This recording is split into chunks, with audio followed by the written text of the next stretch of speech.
les membres de l'association Lumière pour Haïti se rendent régulièrement sur l'île. Au fil des ans, les bénévoles ont noué de solides relations avec les personnes qu'ils soutiennent. Et nous travaillons avec eux. Et les Haïtiens n'aiment pas du tout la façon de faire de certaines ONG qui viennent avec leur matériel, avec leur personnel, qui s'installent, qui font quelque chose et qui repartent. Alors que Lumière pour Haïti est quand même là depuis 15 ans et nous avons élaboré ensemble toutes les activités qui se font maintenant et c'est très très important pour eux de voir qu'il y a une relation de confiance de part et d'autre. Le suivi sur le terrain est assuré par 8 Haïtiens qui se chargent de la supervision des projets. Je suis responsable des boursiers, je les dirige, les conseille et les aide. Le bureau en Haïti, le bureau de Lumière pour Haïti en Haïti existe depuis environ 5 années. C'est un travail que j'aime, que j'apprécie, parce que j'aime aider les autres, j'aime les soutenir et j'aime aussi travailler avec mes collègues qui sont en Suisse. L'association accorde des bourses d'études à une 60aine de jeunes, leur permettant ainsi l'accès à des formations professionnelles ou universitaires. Lumière pour Haïti finance également 5 écoles primaires. Nous sommes un propriétaire de 3 de nos écoles. Avec beaucoup d'efforts, nous avons réussi à acheter des maisons.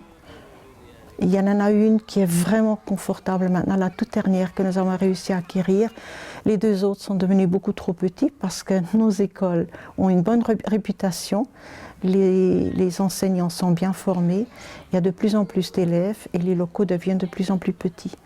Les établissements sont principalement situés dans des quartiers démunis. Certains enfants ne peuvent se rendre à l'école tous les jours. Ils ne sont pas présents, c'est parce qu'ils font face à pas mal de difficultés. Parce qu'il y en a qui n'ont pas la possibilité d'acheter des vêtements pour venir à l'école. Il y en a qui n'ont pas la possibilité d'avoir des chaussures. Ces enfants-là, ils ne vivent pas avec leurs parents.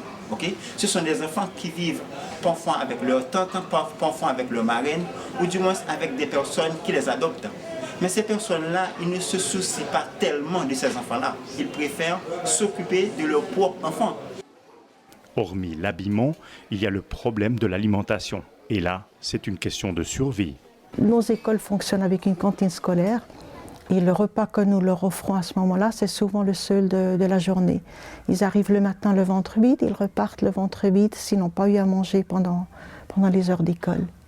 L'aide apportée par l'association est indispensable et permet de rendre le quotidien de cette jeunesse un peu moins difficile.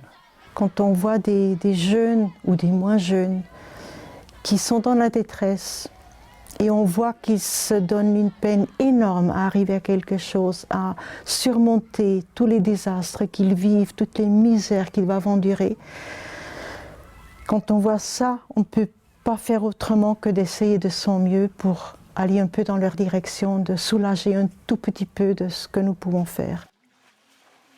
Les projets d'aide ne manquent pas. L'argent, oui. L'association est en permanence à la recherche de fonds.